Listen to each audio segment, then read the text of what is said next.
तर नमस्कार मित्रांनो, आता याला खुराक मी वलवूनच येतो. म्हणजे जोपर्यंत मकाचा भरडा आहे ना तर तोपर्यंत वलवून द्यायचा. आणि सुग्रास पण ती वलवून नाही खात. सुग्रास जरी भिजवलं ना पाण्यात तरी पण ती खात नाही. पण मकाचा भरडा तिला आवडतो. मकाचा भरडा खाते ती. तुला खायचं का? खा खा ना. ए हिचं नाव काय? धनश्री. खा ना. नवीन आहेस तू, माझं नाव लक्षात राहत नाही. बघा आता शुभश्री आवडीने खाते बरं का. आणि पूर्ण पाठीतलं सगळं खुराक खाईल ती आता. म्हणजे वरून भरडा टाकलाय, अर्धा भरडा आणि अर्धा खुराक आहे. फक्त खुराक असेल ना तर पूर्ण खात नाही, पण ते भरड्यात आता मिसळून जातं ना तर त्याच्यामुळे मग ती पूर्ण खाते. आता बघा तिला वर बघायला पण टाईम नाही शुभश्रीला, असं भारी खाते. चल तुला बांधायचं का धनश्री? चल, तू तर काही खुराक खात नाही. चल आम्हाला आता दोरीत घेतो. हे जागेवर चल, महागच जागायची. चल या या या. आली आली. थांब थांब थांब इथंच. अरे मित्रांनो, यार तुम्हाला सांगतो काय झालं असेल. हे बघा, ह्या खोक्यात तुम्हाला दिसतंय का? आता मी टॉर्च चालली. हे बघा इथे एक पाल आहे. हे बघा ह्या बोर्ड खाली पाल गेली, तर त्या पालीने पिल्ल्याचे ते चिमणीचे अंडे खाल्ले असतील राव. तर मित्रांनो बरोबर आहे, इथं ह्या बोर्ड मागे एक पाल गेली आत्ता, आणि त्या पालीने त्या पाखराचे अंडे खाल्ले असतील. कारण की पाखराने एवढं मेहनतीने घरटं इथं बनवलं आहे, म्हणजे तो अंडे दुसरीकडे कुठे घेऊन जाणार नाही पाखरू. आणि घरटं खाली म्हणजे त्या पालीने अंडं खाल्लं. बरोबर आहे, त्या पालीने ना अंडे फोडून फोडून खाल्ले असतील.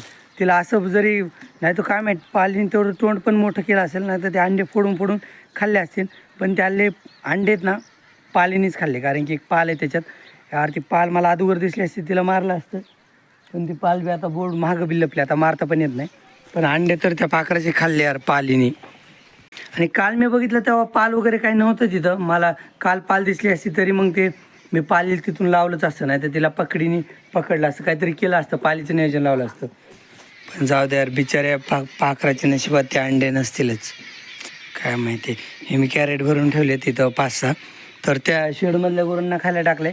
फक्त शुभश्री, हिरे आणि बादल राहिलेत आणि गव्हाणीचे गुरं राहिलेत. तर एवढी कुट्टी पुरत नाही, पण जेवढी सगळ्यांना थोडी थोडी तर सध्या टाकून घेतो. मी आत्ता ना दोन्ही पहिल्यांदा उन्हाचं गार करून घेतले, त्याच्या अंगावर पाणी टाकले. सर्जात ऑलरेडी भिजवलं, चिमण्याला आजवर भिजवलं, परत सर्जाला भिजवलं, परत एकदा चिमण्याला, दोघांना पण थोडं थोडं. सर्जा काय करतो, जोरात थोडंसं तोंडावर पाणी येऊन देत नाही, लांब लांब पळतो. पण त्यांना भिजवून काढलं. उन्हाचं कसं, मी ऊस आणायला नेलो त्यांना, आत्ता उन्हात ऊस घेऊन आलो आहे. आणि आता ऊन पण लय कडक पडलं आहे. 1:45 वाजले. मस्त उन्हात मी 11 वाजता गेलो होतो. बरोबर 2 तास लागतातच ऊस आणायला. तर 11 वाजता गेलो होतो, मग आत्ता ऊस घेऊन आलो आहे. आज उशीर झाला ऊस आणायला. मग ऊन होतं ना, तर त्याच्यामुळे दोघांना पण गार पाण्याने धुवून घेतलं एकदा. आता इथं चालू आहे कुट्टी करायची. पप्पा करतात कुट्टी.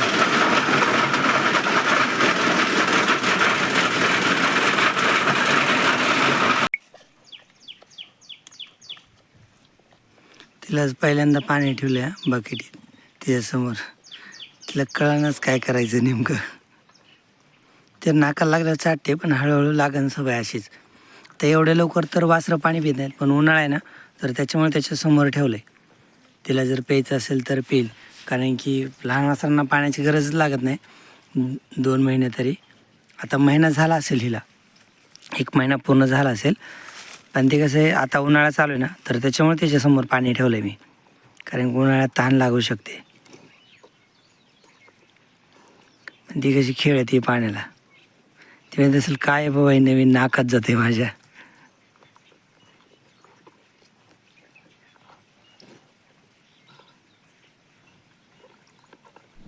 पिता येत नाही, पण 2-4 दिवस असं ठेवलं ना मग ती प्यायचं शिकण. आणि उन्हाळ्यात तिने पाणी प्यायलाच पाहिजे थोडं तरी, समजा एक 100-200 मिली तरी. आणि पलीकडे हिऱ्या.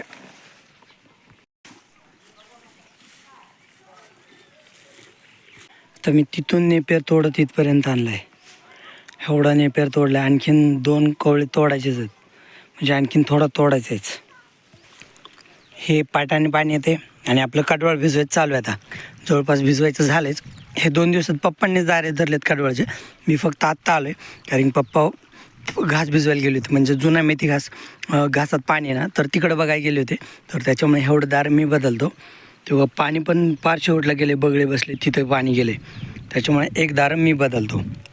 आता खोरं नाही हातानेच बदलायचं, हातानेच पलीकडची माती इकडे घ्यायची, म्हणजे इथलं ब्लॉक करायचं आणि तिकडं पाणी जाऊन द्यायचे. मी तिथलं दारं खाली दिलं, पण खाली दारं देऊन पण उपयोग नाही. पाणी परत पलीकडल्या साईडने चाललं, अलीकडून पण जायला पाहिजे थोडं थोडं. मी नेपेर तोडून वाहून आणला, कुट्टी करून ह्यांना खायला पण टाकला. ह्यांना टाकले तर नेपेरची कुट्टी. सारख्या तुला आवतो जायचं, तू तसाच उपाशी राहा, नको खाऊ. ह्याचे मी थोडंसं खुराक पण मिसळे, पण त्याला फक्त खुराक खायचे सारख्याला, त्याच्यामुळे सारख्याचा मूडच नाही खायला. बाकी चिमण्या वेंटाच खात आहेत, पण तो स्वतः पण खात नाही आणि चिमण्याला पण खाऊन देत नाही. नाही तर बाकीचे बघा इकडं सगळे खात आहेत. गौरंगला थोडं ऊन येतं आहे, त्याची जागा मी उद्यापासून बदलीन, त्याला अलीकडच्या पोलला बांधेल, म्हणजे त्याच्यावर दुपारनंतर पण ऊन येणार नाही गौरंगच्या अंगावर. सारज्या गप ना, नको ना मारू त्याला. राय माझ्याकडे बघत उभा राहतो सारज्या, नको. आणि निपेरची कुट्टी ना, तर त्याला कसं आहे ज्वारीचा भोंड पाहिजे होते कडे सारज्याला. बरं ते नंतर कामावर आल्यावर टाकीन. तू हे तर खा ना आता, नको तर राहू दे. मग मी आलो होतो घास कापायला, घास कापला बी मी. एवढा कॅरेट घेऊन आलो होतो मी, तर एवढा कॅरेटभर घास कापला आहे. हाच घास मला शुभश्री, हिरे आणि बादल तिघांमध्ये टाकायचा थोडा थोडा करून. आता ही घासाची पहिली कापणी ना, घास जास्त वाढला पण नाही. आणि हे बघा ना खाली कसा लोळला आहे, परत काड्या बारीक आहेत, तर त्याच्यामुळं कापायला पण वेळ लागतो आहे. आणि घासाचं म्हणजे कलेक्शन पण जास्त होत नाही, म्हणजे एवढंसंच झालं आहे. मी तिथपासून इथपर्यंत कापत आणलं आहे, तर ह्याच्या 4 पट घास व्हायला पाहिजे होता, पण झालं तर एकच कॅरेट. बादल आलं, कुट्टी सगळी खाल्ली राव, साफ केली यांनी. बरं थांब, आता घास टाकतो तुला. खाली सांडू नको, त्याच्यातच खा. घोड्याला माती कोण जमत नसेल गाड्या, काय माहिती. असं मी लय जण बघितलेत की माती जाऊ खाऊ नये म्हणतात घोड्याने, त्यासाठी भुस्सा वगैरे धुवून देतात घोड्यांना. तर काय लॉजिक असेल काय माहिती माती न खाण्याचं, त्याच्यामुळे मी पण त्याला माती टाकलीच नाही. हे थांब इथं आलेच एक बुडका गेला होता त्याच्यात, जाऊ द्या त्या. थांब बादल थांब, हे गवत तिकडे घेतो. बाकी स्वच्छ आहे सगळं. लय चिचके देऊन खातोस रे बादल. हे बादलच्या समोर चेहऱ्याला स्किनला आहे ना, तर ते आपण ज्वारी मळली ना, तर ज्वारीचं उडून गेला आहे धुरळा फुफुटा, तर त्याच्यामुळे ते पांढरं वाटते. नाही तर पाठीमागे तो पांढरा वाटत नाही, कारण की पाठीमागे मी त्याला दुपारी धुवून पण घेतलं आहे. म्हणजे जस्ट पाणी टाकलं आणि त्याला काय होतं, उलटं फिरवलं ना, तर त्याच्या केसात अडकलेली घाण येते. बादल थांब, हे बघा आता असं आहे ना, तर असं केलं ना, तर ते लोळी घेतो ना, तर त्यावेळेस कचरा इथं अडकून बसतो. मग त्याच्यामुळे तो असं उलटं फिरलं की होतं. आणि दुपारी मी असं पाणी टाकून धुतले म्हणजे जस्ट त्याला गार केलं दुपारच्या ह्याच्यात, कारण त्याला बकेटमध्ये पाणी आणलेलं उरलं होतं ना, तर त्याच्या अंगावर टाकलं. तो अंगावर टाकून देतो, फक्त मानेवर टाकून देत नाही, म्हणजे तोंडावर पाणी येऊन देत नाही. नाही तर पाठीमागे पाणी टाकलं तरी तो काय करत नाही. फक्त तो इकडं त्याचं ते गळ्यात कंडा बांधला ना, तर त्याच्यासमोर पाणी येऊन देत नाही, कानावर डोळ्यावर नाकात पाणी येऊन देत नाही.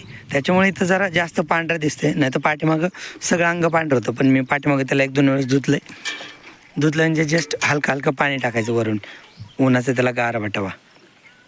तर मित्रांनो मला जायचं आता काटवणल्या शेतात, पण आजींची 4-5 वेळेस कमेंट आली की टेरेसवरून दाखव म्हणून. तर बघा हे आपलं टेरेस आहे, तर इकडं टाके ठेवलेली, तर इकडं असं आपलं टेरेस आहे तो भैया. आणि इकडं वरती आता पापड्या कुरड्या सीझन आहे ना, तर पापड्या कुरड्या चालू आहेत. तर त्या पलीकडं बाजरीच्या पापड्यात आणि त्या कुरड्या नाही, ह्याला काय म्हणते तर भैया, ह्याला खरवड्या. खरवड्या. तर ह्याच बाजरीच्या खरवड्यात, म्हणजे ह्याला काय आकार वगैरे नसतो, अशा लाईनिंग टाकायची असतात. तर ह्या थोडंसं तव्यावरती तेल टाकून भाजून खायच्या असतात ह्या खरवड्या. आणि त्या बाजरीच्या पापड्यात. तर आता पापड्या सीझन झालं ना, आणि ही भैया हिला घेऊन आल्यावर हायवेला, ए लाड श्रीजी म्हटली काय आत्ता. अरे ऐकते तिच्या पप्पाचं. हाय म्हणते काय सगळ्यांना. तर इकडं पापड्या चालत, आणि बघा इकडं हाजी नाही, आणि त्याच्यानंतर इकडं मोकळी जागा आहे, परत पलीकडं मोकळी जागा आहे, वरती फक्त टाकी असते. काय म्हणते, हाय म्हणते ना सगळ्यांना हाय म्हणते ना. हाय कर हाय. बोल बघा तुम्हाला सगळ्यांना हाय करते ती. तर असे आणि हे टेरेसवरून आपलं खालचं शेड आहे ना, तर तुम्हाला दाखवतो. म्हणजे मी ह्याच्या अगोदर बऱ्याच वेळेस दाखवलं आहे टेरेसवरून, पण आजींची सारखीच कमेंट येत होती. तर हे बघा आपल्या घर ते शेड एवढं अंतर आहे, पलीकडे ते शेड आहे. तर अर्धं शेड आपण जिथं मोकळे गुरं बांधतो नाही काबरिंग गौरंग बांधतो, तर ते अर्धं शेड आहे. त्याच्यानंतर अर्ध्या शेडमध्ये गव्हाण आहे आणि आपली कुट्टी मिशन आणि भुसा आहे ना, तो गंजलेला एक पत्र आहे ना, लायनिंग थोडी डॉट डॉट, तर तिथून पलीकडे आपली कुट्टी मिशन आणि भुस्सा साठवतो आपण. तर इकडं तुम्हाला त्या मोरीचा पाय पण दिसतोय आणि तिथं कॉर्नरला गौरंग बांधलाय तो पण दिसतोय. तर हे शेड आहे ना, शेडच्या पलीकडेच डांबरी रस्ता आहे. तर तो रस्ता असा या राईट साईडला सरळ गेलं ना आणि एक लेफ्ट घेतला की गावात जातो. तर ते पांढरे घरं दिसतात ना, तर ते गाव जवळच आहे तसं. तर परत हा जो रस्ता जातोय ना आपल्या शेडच्या पलीकडून, तर तो सरळ आपल्या काटवणातल्या शेतात जातो. आणि आपलं शेत संपलं कीच वस्ती चालू होते. म्हणजे ज्यांचे जसे शेत आहेत तर तसे ते लोक राहतात. तर आपल्या काटवणापर्यंत वस्ती आहे, म्हणजे लोक राहतात प्रत्येक जण आपापल्या शेतानुसार. मला वाटतं ह्या वस्तीवरचे फक्त 2-3 असे असतील की ज्यांचे घरं गावात आहेत, नाही तर पूर्ण वस्ती शेतातच राहायला आली. तर आता आपले पाठीमागचे शेजारी आहेत ना, तर ते पण शेतातच राहतात, पण त्यांचं दुसऱ्या साईडला शेत आहे. म्हणजे इथून आपल्या दक्षिणेला सरळ 1 किलोमीटर म्हटलं की ते शेत आहे. आपले शेजारी म्हणजे ते म्हशीवाले अण्णा बघितले होते ना तुम्ही, मी तळ्याकडले शेतात दाखवले होते, तर ते अण्णा आपल्याला शेजारी आहेत. तर त्यांचे ते 3-4 कुटुंब आहेत, तर ते पण शेतात राहतात, पण ते दुसऱ्या बाजूला शेतात राहतात. मग त्याच्या पाठीमागं बघितलं ना, तर तशीच वस्ती आहे. तर त्याच्या पाठीमागं पण लोक शेतातच राहत आहेत. तर असेच भैडूच्या घरापर्यंत, भैडू पण शेतातच राहतो, तर तसेच ते भैडूच्या शेतापर्यंत लोक शेतातच राहतात. तर हे बघा, हे शेड झालं, हे आपलं घर झालं. त्यानंतर इथं आपली बैलगाडी सोडली. इथं एक पारिजातकाचं एक झाड आहे, जांभळीचे 1-2 झाड आहेत. पलीकडे एक जांभळी झाड आहे, इकडे एक जांभळी झाड आहे, मध्येच एक रामफळीचं झाड आहे. आपलं मोठं झाड होतं तर ते वाळल्यामुळं ते तिकडं काढून टाकले. तर ते बघा ती शुभश्री तिथं बांधली आहे. आणि ह्या शेडनंतर शेडच्या पलीकडून झाडं चालू होतात. तर ते लिंबे बाबळे जास्त करून लिंबाचे झाड आहेत, चंदनाचे काही झाड आहेत आणि चिंचाचे झाड आहेत. ते बघा ते मोठं दाखवते मी. तर तसे 3 चिंचाचे झाड आहेत. ह्या मोठ्या चिंचाच्या पलीकडूनच 2 झाड आहेत. आणि हा आपला नेपेर आहे समोर, जो लालका नेपेर मी म्हणत असतो. तर ह्या बघा, हा लालका नेपेर आजी आणि तो हिरवा नेपेर आहे. आता माझा नेपेर तोडायचा चालू आहे. आज मी ते बघा आजी तिथं मोठा नेपेर आहे ना, तर अचानक थोडीशी काळी जागा दिसते म्हणजे नेपेर नसलेली, तर तिथं मी आज नेपेर तोडलाय. तर हे नेपेर जिथपर्यंत दिसते ना, तर मी थोडं झूम करून दाखवतो. तर तिथं आपल्या शेताची बाउंड्री आहे, ते बाबळीचं झाड दिसे ना, तर तिथपर्यंत आपलं शेत आहे. परत बोरसाठी 1-2 कमेंट आल्या होत्या. जो आपला एक खालचा बोर आहे ना, ते सुवाबळीचं उंच झाड दिसते ना, त्याला लाल लाल शेंगा आल्यात वरती, तर त्या बरोबर त्या झाडाच्या बुडाला एक बोर आहे आपला. दुसरी बोरवेल तर मी दाखवलीच आहे, आपल्या सोलार प्लेट होते तिथं एक बोरवेल आहे. पण एक कोपऱ्यातली बोरवेल ते झाड आहे ना, शिवरीचं सुबाबळीचं झाड आहे. तर ते लाल शेंगा आल्या त्याला, तर त्याच्या बुडाला एक झाड आहे. तर हा बघा नेपेर आपण जसं कट करतो ना, तर तिथं थोडंसं लयच बारीक राहतो, म्हणजे काय राहतच नाही. 1-2 दिवस कट केला नंतर हळूहळू वाढतो. तर हा तोडत आलेला आपण नेपेर, हा सुरुवातीला एकदम तोडलेला. तर तसं हे नेपेरचं आहे. परत ह्या बाउंड्रीवरून असे झाडं येतात ना आपल्या शेताच्या बाउंड्रीला, तर तसे झाड आहेत. परत इकडच्या लाईनने येताना ह्या बांधावर सगळे झाडच आहेत. आपण अगोदर ह्या बांधाच्या झाडाखाली गुरं बांधायचो. म्हणजे मी व्हिडिओ सुरू केले तर सुरुवातीलाच आपण किल्लेरी वृंदा अशा लाईनीने बांधायचो, गंगा वगैरे. तर असे त्याच्यामुळे हे झाडं ठेवले आहेत आपण, असेच झाडं आलेत. तर हे लिंबाचं जे मोठं झाड आहे ना, तर त्याच्याखाली आपण शुभश्रीला बांधतोत. ह्या लिंबाच्या पलीकडं एक लिंबाचं झाड आहे, तिथं आपण बादलला बांधतो. आणि त्याच्यानंतर परत ह्या मोठ्या लिंबाच्या बाजूला कडीपत्त्याचं झाड आहे. अगोदर इथं एक लिंबोणीचं झाड पण होतं, पण वाळल्यामुळं ते लिंबोणीचं झाड पण काढलं आहे. तर त्याच्यामुळे इथं जास्त स्पेस दिसतोय. नाही तर अगोदर घरापुढं कसलीच जागा नव्हती. अगदी रामफळ इथं भिंतड ह्याला चिटकाय आली होती, रामफळ. आणि एक जांभळ होती, ती जांभळ पण भैयाने तोडली. माझी इच्छा होती ठेवायची, पण भैयाने जांभळीचं झाड तोडलं आणि लिंबोणीचं वाळ होतं, तर त्याच्यामुळे काढले. परत हे हिरवं जास्त दिसते ना, डार्क हिरवं, तर ते आहे कडीपत्त्याचं झाड. त्याच्यानंतर कडीपत्त्यानंतर हा आहे चिक्कू. हे चिक्कूचं झाड आहे. आणि चिक्कूच्या झाड झाल्यानंतर तिथं पेरूचं झाड आहे. दुसरं एक पेरूचं झाड होतं पण ते पण तोडलं, कारण की पेरू आपल्याला नेहमी खायला भेटतात ना, तर त्याच्यामुळे आपल्याला काही जास्त महत्त्वच नाही त्या पेरूचं. म्हटलं एक झाड इथं खायला आहे, परत मोसंब्याच्या शेतात एक झाड आहे पेरू खायला, मग त्याच्यामुळे इथलं पेरूचं झाड एक तोडलं, म्हणजे जास्तीच होतं ते तोडलं. त्यानंतर पेरूचं झाड आहे, पेरू झाडाच्या बाजूला लिंबोणीचं झाड आहे. म्हणजे घरापासून जी पलीकडून बाउंड्री सुरू होती ना, घराच्या उजव्या बाजून ते डाव्या बाजूला येऊन संपत्ती, म्हणजे पूर्ण झाडांची बाउंड्री आहे. तर या चिक्कूच्या झाडाच्या पलीकडे एक रामफळीचं झाड आहे. आता रामफळीची पानगळ झाली ना, तर त्याच्यामुळे एवढं काय ओळखू येत नाही रामफळीचं झाड. तर त्याच्यानंतर त्या बघा ते वर पत्रे दिसत आहेत ना, तर ते आहे वरचं शेड. तर असं आहे आपलं टेरेस म्हणण्यापेक्षा मी तर स्लॅबच म्हणतो. तर ही गच्ची तर अशी आहे. आता हे ह्याचं अंतर तुम्हाला सांगू ना मी, तर हे असं 40 फूट लांब आहे. म्हणजे मी जिथून उभा आहे ना, तर तिथून मागच्या बाउंड्रीपर्यंत 40 फूट लांब आहे. आणि इकडं बोलायचं झालं तर मी जिथून उभा आहे ना, म्हणजे इथून ते पाठीमागेपर्यंत 36 फूट लांब आहे, 36-37 फूट लांब आहे. तर असं आहे आपलं गच्ची टेरेस. कारण की आजींच्या मला 3-4 वेळेस कमेंट आले होते की टेरेस दाखव. आणि आज पण एक कमेंट आली होती टेरेसवरून दाखव म्हणून. म्हणजे टेरेस दाखवणं म्हणण्यापेक्षा त्यांना म्हणायचं असेल की टेरेस दाखव आम्हाला, म्हणजे टेरेसवरून शेती दाखव की कशी दिसते, असं म्हणायचं असेल आजीला. तर आणि आजी तो शेड आहे ना, शेडपासून आपलं शेत सुरू होतं आहे. तुम्हाला मी बाउंड्रीचं अंतर दाखवलं आहे. तर ही बाउंड्री आहे ना, आपल्या ह्या घराच्या पाठीमागच्या पासून शेवटची जी झाडाची बाउंड्री बांधायची, तर ते अंतर आहे 300 फूट लांब अंतर आहे.